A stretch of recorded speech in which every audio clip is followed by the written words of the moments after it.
Welcome to Northern Light Spiritual Center. Northern Light Spiritual Center is a community of people dedicated to using spiritual and practical principles to create lives we want to live.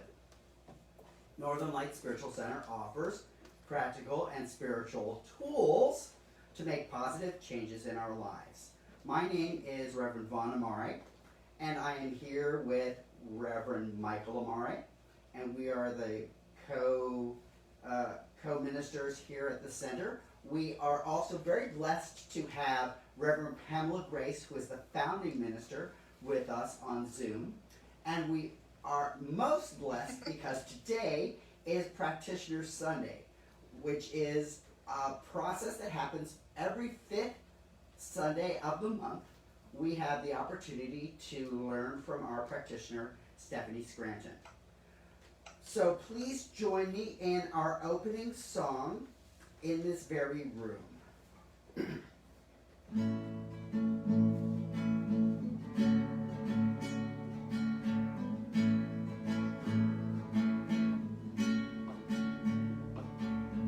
In this very room, there's quite enough love for all the world. And in this very room, quite enough joy for all the world. And there's quite enough peace and quite enough power to walk through our every year.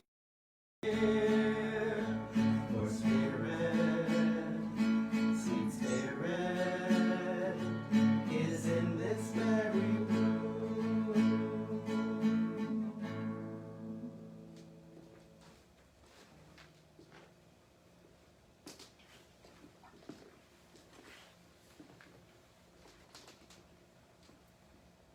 Good morning.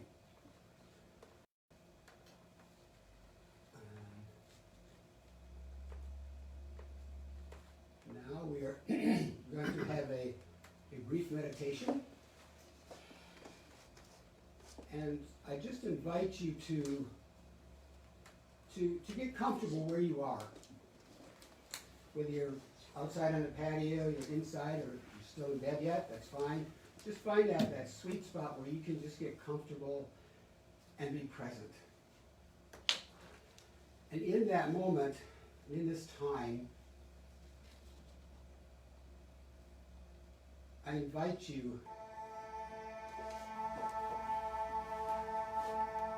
to become still. And let's take just a few deep breaths. Let's take a nice deep breath in and release it.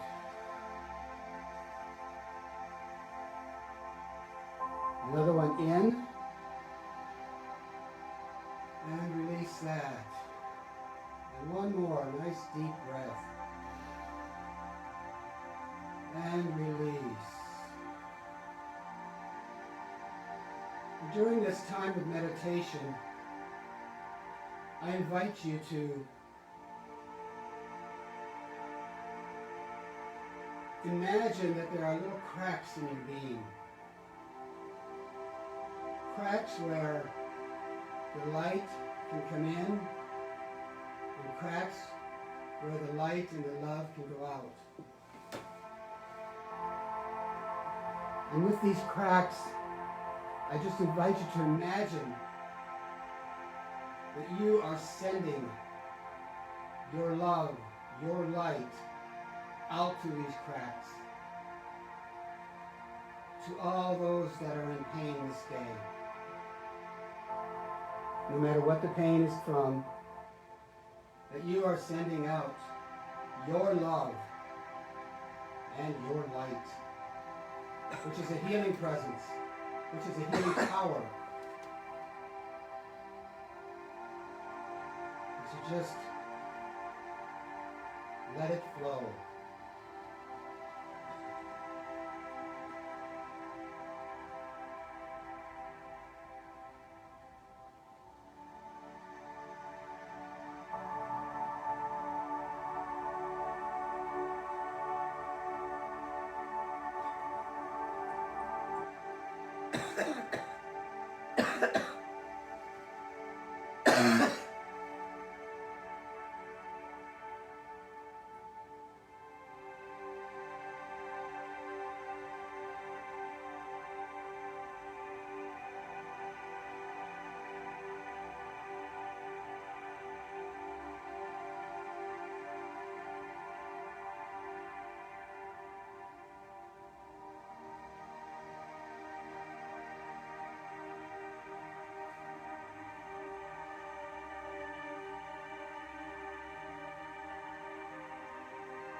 And now, I invite you to allow the divine light and that divine love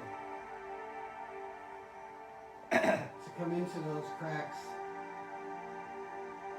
to embrace you in that divine light and that divine love.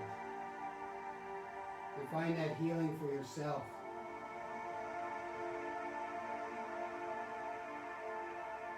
And feel that you are cradled in the arms of that divine love this day and all days. And so with this, I invite you to wiggle your toes, fingers, and come back to the present. And when you're comfortable, open your eyes. And so it is.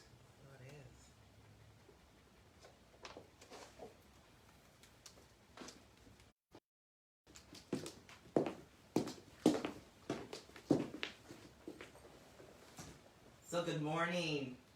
My name is Stephanie Scranton, and I'm the practitioner here at Northern Lights. And we are going to do our affirmation that I like to do every Sunday when I speak. But before that, I just want to take a moment out and acknowledge what's been going on, at least in the United States, and for us to just be in prayer around finding other ways to express our pain other than with violence. So around what happened in Minneapolis, around what happened in Seattle, and whatever is happening around the world where people are using violence as a solution, which we all know is never a solution. So let us go in for prayer for just a moment. So let's just take a deep breath in and let it go. And just allow to relax. To relax in this space of knowing right where we are, God is. And all is divine and all is well. For God is the all in all. God simply is and we are. And so it's in this knowingness I am declaring healing for the entire planet. I am declaring love just circulating through every crevice, through every ounce of space, that love is what is the prevailing emotion, and that we express this in everything that we think, say, and do. And so I'm letting go of the fear, letting go of the worry, letting go of the anxiety, letting go of the violence, letting go of the grief, letting it all go and just allowing myself to rest and allowing us all to just rest in God's loving hands. Knowing that God is the answer to any question that we have. And so today, let us choose love. Let us choose blessing. Let us choose grace. Let us choose peace. Let us choose harmony. For I know that those are the prevailing, the uplifting emotions. And so for this I rejoice in this knowingness that we are touching and agreeing, and that with us coming together, agreeing that peace, joy, and love are the way that it's already done. And so for this I give thanks as I allow it to be. And I seal this by saying, Ashe. Ashe. Amen. Amen. And so it is. And so it is. Thank you. So now we're going to do the affirmation that I love to do, and it's a call and response. So I know I can't hear you out in the world there, but I know that you're responding. And as always, we're going to say this with power, with authority, with a knowingness, and allow yourself just to resonate with the words. So here we go. God is the only power in my life. God is the only power in my life. Nothing from without Nothing from without can touch the perfect life can touch the perfect life of God within me. of God within me. No past experience No past experience has power over me. has power over me. I am a perfect child of God, I am a perfect child of God, and nothing that anyone has ever done or said and nothing that anyone has ever done or said can interfere with my divine inheritance. can interfere with my divine inheritance. The power of God The power of God is greater than any circumstance in my life. is greater than any circumstance in my life. So pull up those circumstances right now. Just pull up a few. And let's say it again. The power of God is greater than any circumstance in my life. The power of God is greater than any circumstance in my life. The strength of God is mine to use. The strength of God is mine to use. Turning away from all feelings of inadequacy, Turning away from all feelings of inadequacy, I discovered that all that I need I discover that all that I need is within me now.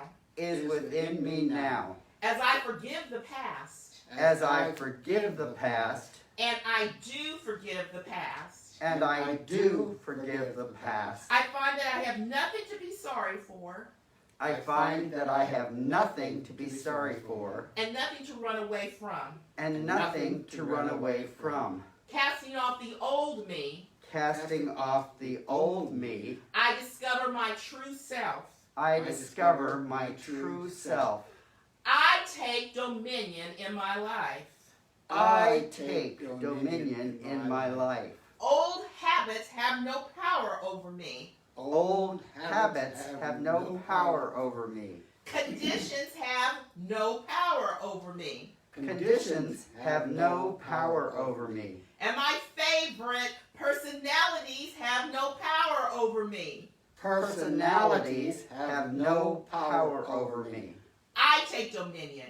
I take dominion. I am whole. I am whole. I am free. I am free. I am complete. I am complete. Now and forevermore. Now and forevermore. And so it is. And so it is. Yes. Yes. Thank you.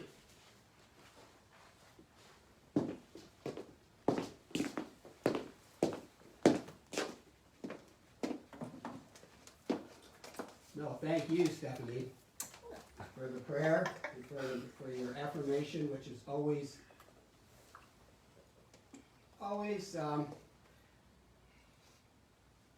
reaffirming. And now for the reading.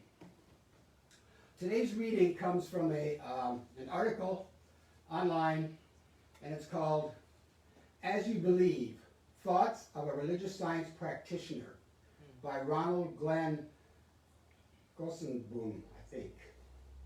I apologize. There is something in humankind that is the same energy, same force that created the universe. All mankind, all humankind, is a creative force and an essence of the force of God life. When we think about God as being of infinite intelligence and power, we are giving it the attributes that we as humans can identify with.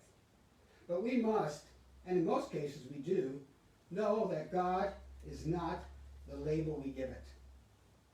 If we could label God, then we would be making God finite, which is not the case. God is not finite. It can choose to express finitely, but this does not limit it in any way. This means that God can be and is all that it wants to be, at any time it wants to be, whatever it chooses to be. The individualized God life that makes up humankind is spirit which has chosen to become humankind for some period of time at a specific point in space. We must realize that time and space are not existent to God. The force that creates all that is not limited to dimensions created for our finite minds to understand. We, being only small expressions of the larger mind, are not capable of realizing the truth infinitely. We do, by what some call grace or God wisdom, realize the scope of the infinite God. This gives us an idea of what this topic entails. This subject can be made as simple as we want or as difficult as we want. Or I want to say, or we make it. Let us choose somewhere in between. Since we are God expressing itself as us, and we know God is immortal, we must be immortal. We have been made for the infinite to experience the finite and express love. God is complete, and in its completeness, it can't know incompleteness. The only way God can experience incompleteness is through us. This leads us to the story of Jesus, the Son of God, becoming man. You see, the Bible is a book of veiled truths. What is the truth about Jesus is the truth about us. Whether the truths in the Bible were made to be veiled or became that way because of errors or on purpose is immaterial at this time. All we need to know is that the book cannot be taken literally. It must be understood to be used, but with a human mind, it is very difficult to do. We must use our spiritual mind to understand the truth in the Bible. Since God is immortal, has always been, always will be, the Alpha and Omega, and we are made of God-life, we must also be immortal. As Dr. Ernest Holmes states in The Science of Mind, page 387, paragraph 1, I can believe in planes beyond this one without number, in eternal progress. I cannot believe that nature is limited to one sphere of action. Then he also states on page 388, man, the real man, is birthless, deathless, changeless, and God, as man is man, in man is man. The highest God and the innermost God is one and the same God. You see, on this plane, God, or the universal intelligence, expresses through all that exists. As we become aware of this life expressing through everything, we grow in knowledge and enlightenment. This is what is referred to as the expanding mind. We can only grow as much as we are ready to grow. In a situation in life, we are expanding. Say, public speaking is a very frightening thing for us to do. When we do a presentation in front of a group of people, that's a stretch for us. We grow. Then the next time we have the desire to speak in front of a group of people, we'll feel less fear because we've grown beyond that initial fear. Once we grow, we don't ungrow. I like that. Once we grow, we don't ungrow. The essence of who we really are has expanded to that point of encompassing the new belief that we have experienced. And so it is. So it is. So it is. And now, we will go to our pre-talk song here.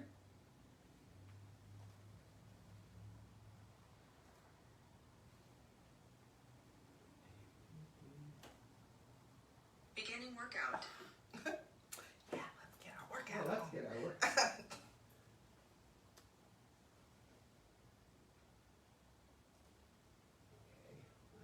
Get here slowly but surely.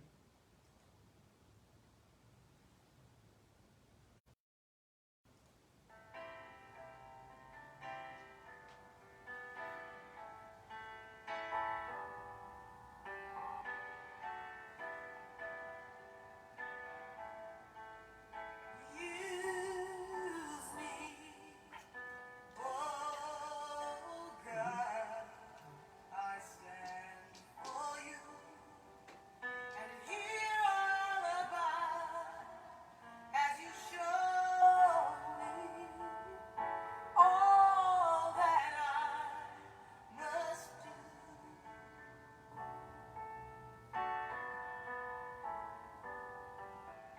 I used to think God was the sun, God is the sun, God's so much more than the earth or the stars or all of creation. God is creator, all in all, needing us. Shine its light as me, as you, so use me, oh God, I stand for you, and hear all about as you show me all that I must do. All I'm saying is, command my hands. What must they do? Command my life. It's here for you, God. Love that heals all creation. God is creator. All things new, and God needs us to shine its light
morning once again, and thank you for being here.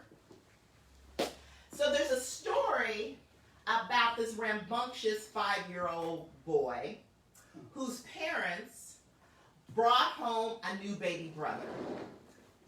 And because he had a tendency to get into mischief, the parents really were watching him to make sure that he didn't do anything to harm the little boy, his baby brother. Not because he was mean-spirited, just because he was just, a little active. And so in the watching of him, the parents observed him whispering to his baby brother and asking this question: can you tell me, could you please let me know how God is and who God is? Because I think I'm starting to forget. And so some of us are like this little 5-year-old boy sometimes. We forget who God is, and we forget that we are God. We forget that we were made in the likeness and image of God, that all that God is, we are. We sometimes forget that God needs us in order to express itself more.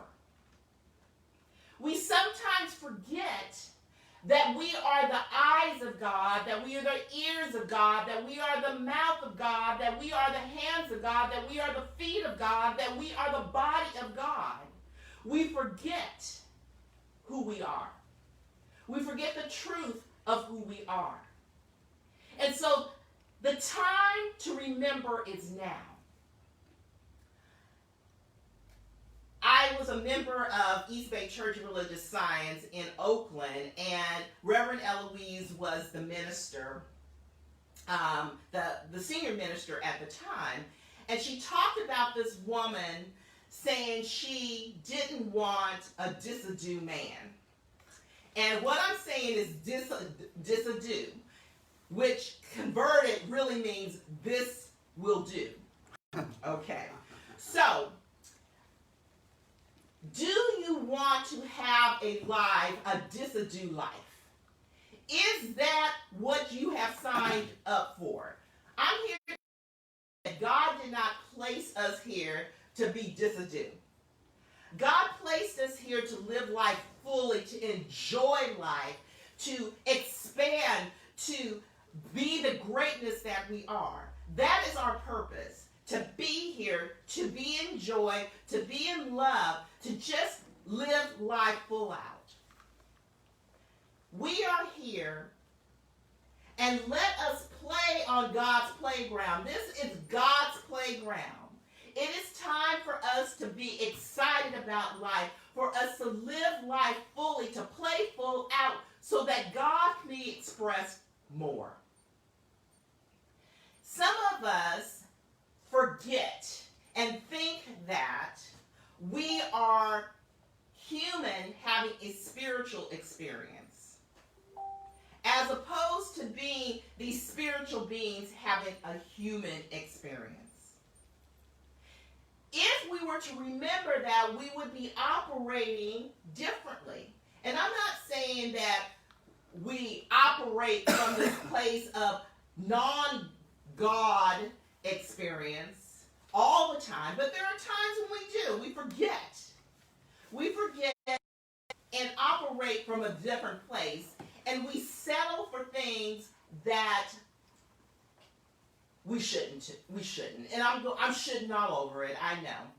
But we are living life. And so let us take a moment. There's those quizzes sometimes that they have where, if you answer yes to any of these questions, you might, have this condition, or this might be your issue. And so we're going to play with this. We're going to play with this around, are we living a disado life? into that. It's only like 5 questions that I have to ask you, or 5 references that I need to make. I want to just say that in this living life fully, it's up to us to decide what it is or how it is we're going to show up in life. As most of you know, I really like movies, and so I often make movie references. And there are 2 that I want to make right now, and one comes from The Shawshank Redemption, and it's a line that Morgan Freeman says. He says, "Get busy living or get busy dying." So it's like, what are you doing? What is your focus? Are you living life, or are you, just waiting on the inevitable of leaving this plane of existence? The other is from the movie The Family That Prays Together. And Kathy Bates has a line that says, are you living, or are you existing? Living it conjures up this idea of, oh gosh, I'm just out here living my life and enjoying it. Existing means I'm kind of meandering through and I'm just going along, and whatever happens, happens. I don't know about you, but living sounds a lot more fun, and it feels a lot more fun than it does just to exist. Okay, so back to our quiz. There's 5 questions that I'm going to ask, and if you answer yes to any of these, it might indicate that you're not living from your highest purpose, that you're not living the best life possible, that you're not out there playing on God's playground, that you're living a disado life. Okay, the first one. Is there a lack of joy and excitement in your life? How are you waking up in the morning? Are you waking up excited about the day, just can't wait for all that's going to unfold, all the goodness that's going to happen, all the joy that you're going to experience? Or are you waking up already bored? Having this feeling that, oh my goodness, let me just turn over, sleep some more, and I'll do it again tomorrow. I'll try it tomorrow. Which one are you? Is it joy and excitement, or is it boredom, the lack of energy, sadness, depression? First one. The next one is a lack of fulfillment in your life, or not as much fulfillment as you would like to have. We were placed here to live life fully. So that means that we should be having fulfilling lives. That life should be fulfilling. That we should just be in this engagement of all these things that are yummy and good and delicious for us. We deserve to have fulfilling relationships, relationships that are on a giving and a receiving type of place, come from that place. We should have fulfilling work that allows us to use our talents and our passion. We should have fulfilling hobbies that allow us to wake up as opposed to just kind of check out. You ever done something and you're just doing it because you've been doing it and you've checked out of life? And so the question I have to ask you around the fulfillment is like, if your life was a color, what color would it be? I'm going for my color would be red. Because red for me is passionate and exciting. It's not always red, grant you, but I'm going to say that that's going to be the prevailing color. Or is it gray? Ooh, gray is if you look out at the weather today, it's kind of dreary. And gray is you're just kind of meandering and just going along. So, that was the second one about fulfillment. Not feeling fully fulfilled. The third one is, are you working to not work? And what I mean by that is that you're just getting by. You're working at a job, or you're working through life just so that you can just move on to the next thing. There's no sense of joy, there's no sense of upliftment. You're just getting by. So it might look like this, where you go to work, you put in your time, you go home, and you veg out in front of the TV. Because you have no energy to do anything else. It's kind of like living for the weekend. There's a song that isn't that the title? Living for the Weekend? I know I've been in the situation where it's like, I can't wait for the weekend because I want this job to be over with. Our people are living for retirement. You just can't wait to retire. You're going to put in your time, and then you're going to retire as soon as you possibly can. I was talking to a friend last night, and she's a writer. She's really a very good writer, but she's not writing. And I happened to ask her, well, how's the writing coming? And I realized I hadn't asked her that in a while. And she's like, yep, haven't been writing. And her work is work that's other than writing. And she doesn't like her job. And so I talked to her. I said, well, I'm going to do this talk tomorrow, and it's about being on purpose. And we're going to talk about some of the things that might define that you're not on purpose. And so she's like, yeah. And we were going through not a whole lot of joy and excitement, not feeling that she's fulfilled in her life, definitely just working through the weekend. And she says, I have to confide in you. She says, I'm actually happy about the pandemic. Oh. In that I don't have to go to work. And so from that, it's like, it might not be that this job is your purpose.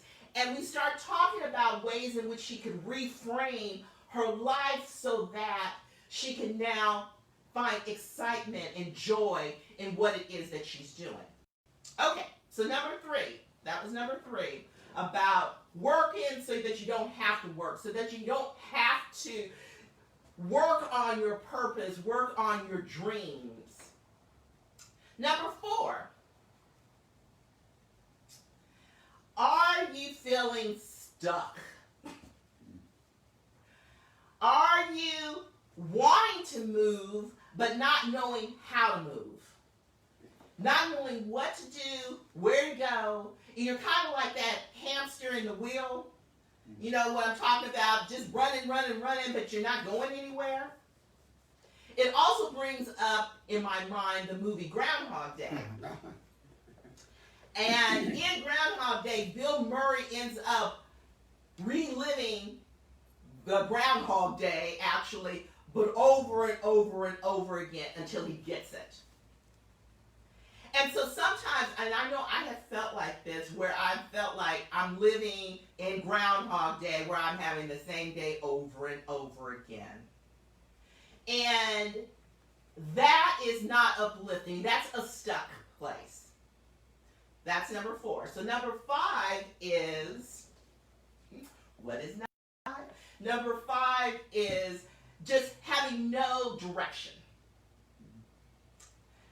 You're kind of meandering. You're just kind of going through, and you're allowing other people to guide and direct you, allowing other people to tell you what your life is supposed to be.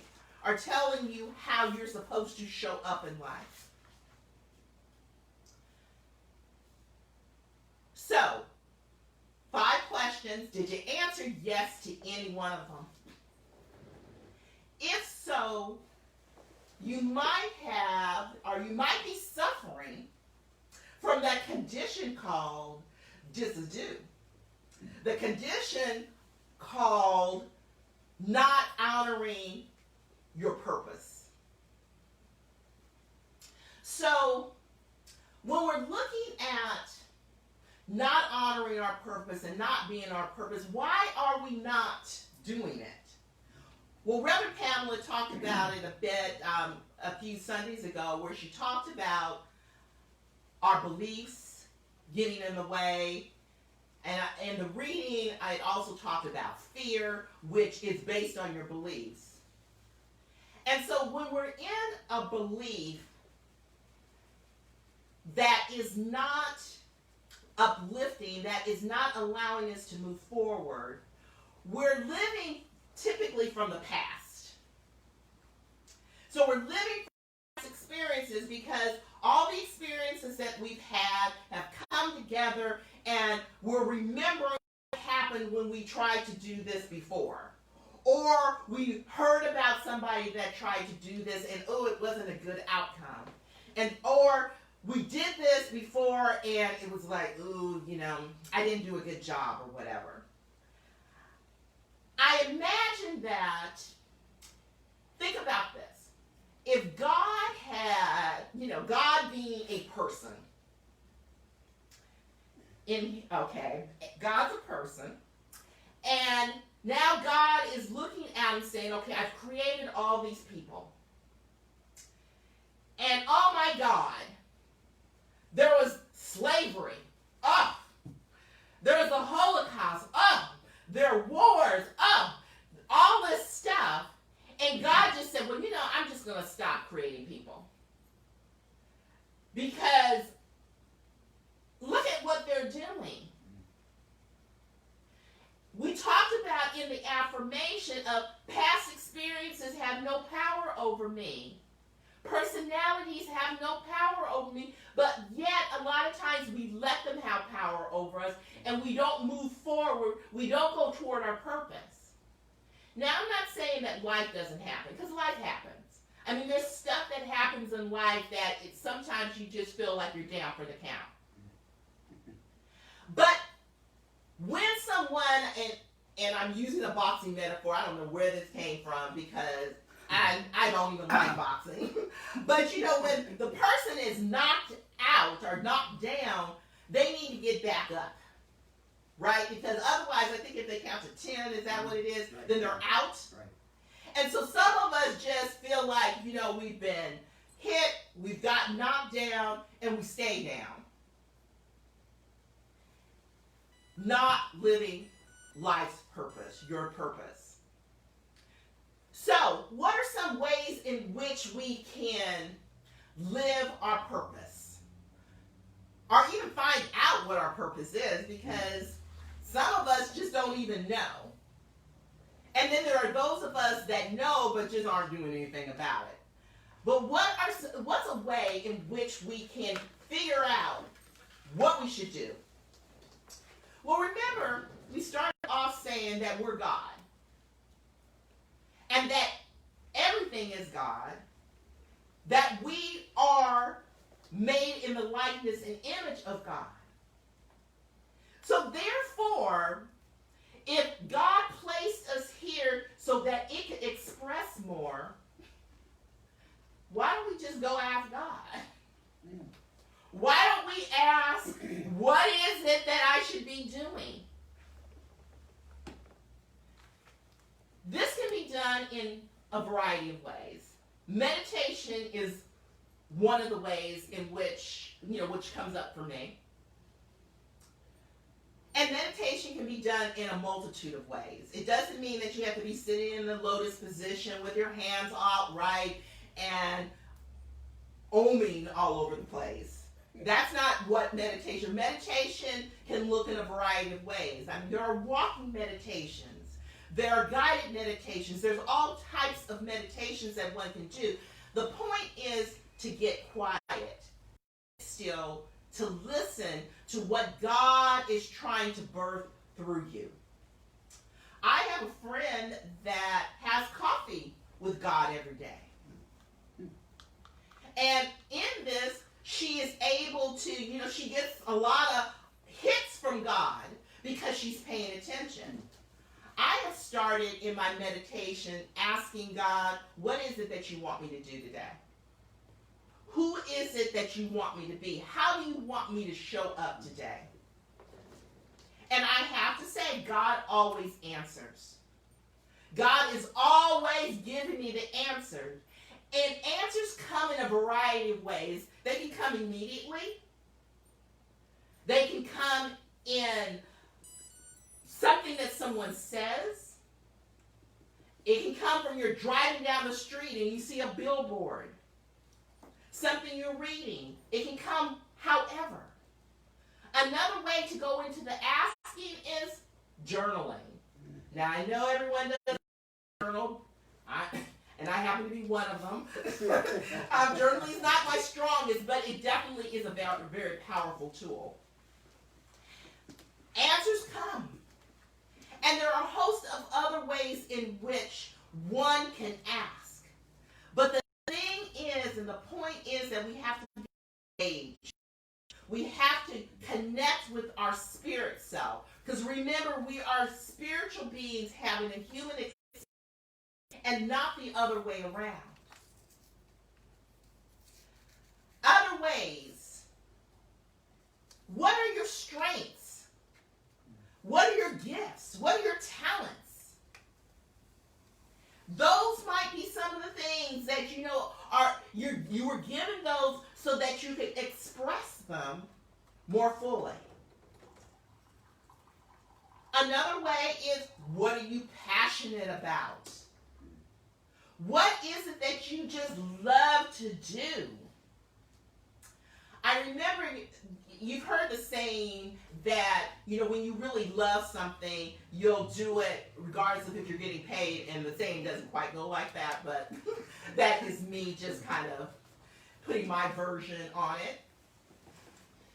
And I remember that it hit me what that meant.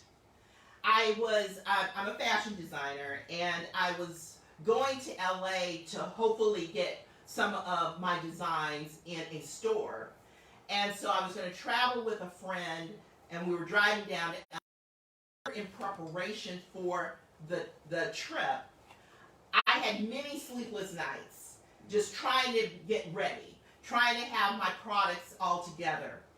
And it hit me one day, it's like, no one's paying me to do this.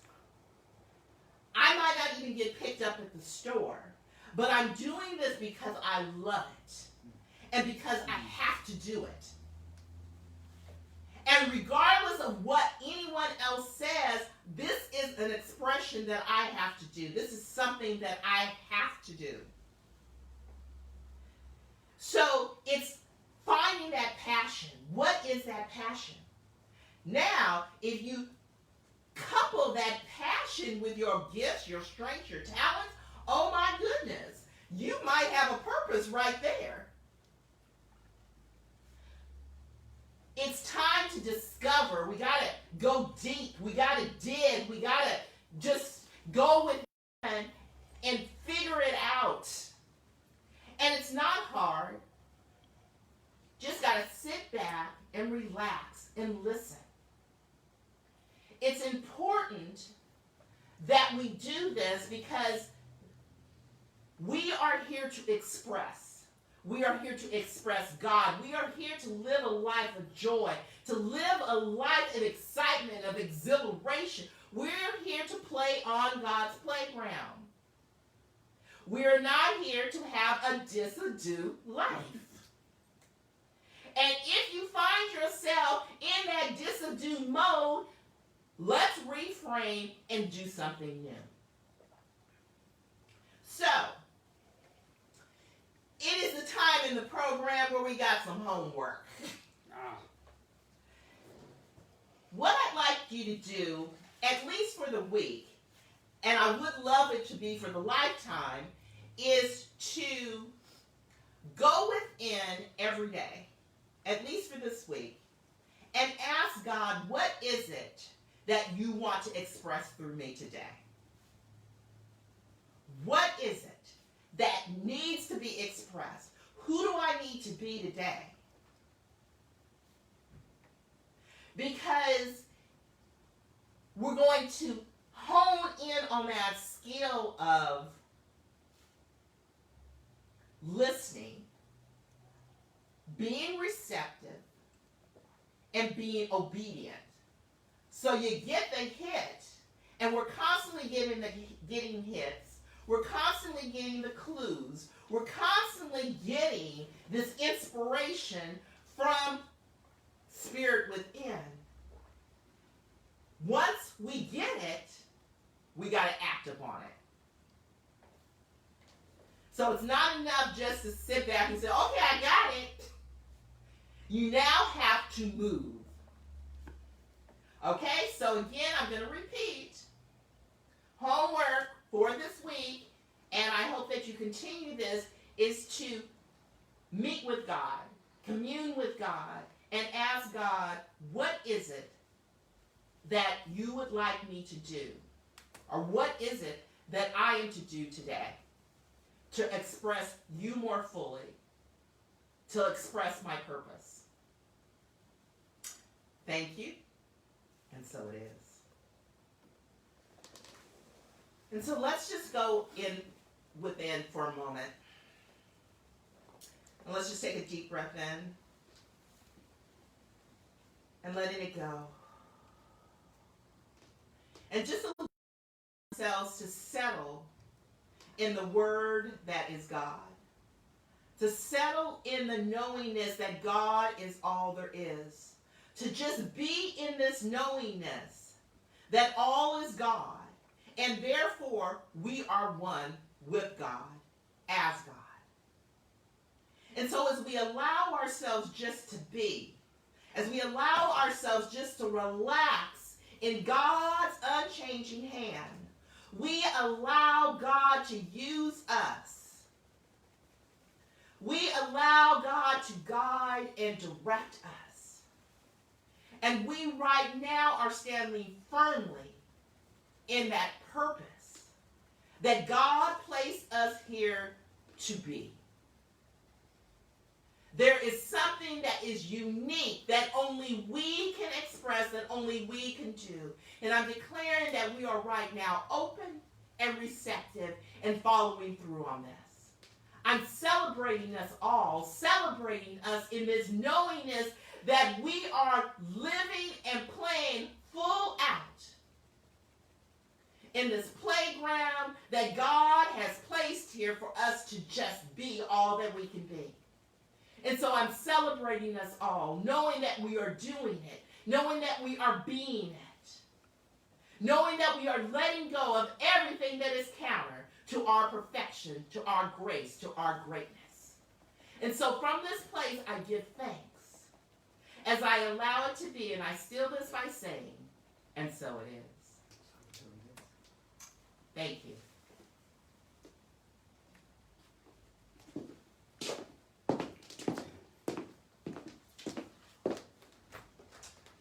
And thank you, Stephanie, for always an inspiring talk and having us question. I had to write all those questions down because I need to be honest with myself and answer them.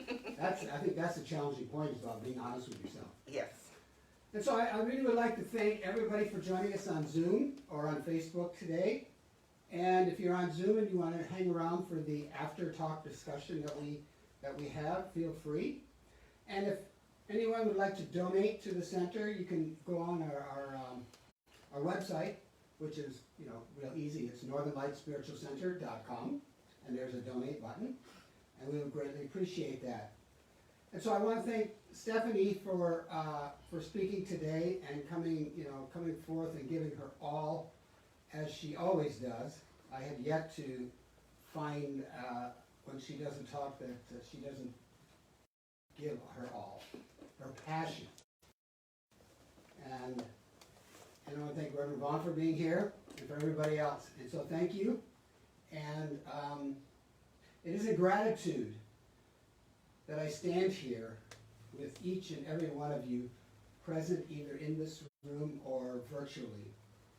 Because you are the gift. You are a gift to the center. You're a gift to this world. And so just in gratitude, I say thank you.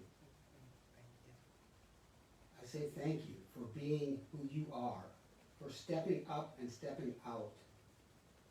And so in that, I give thanks, and so it is. So it is.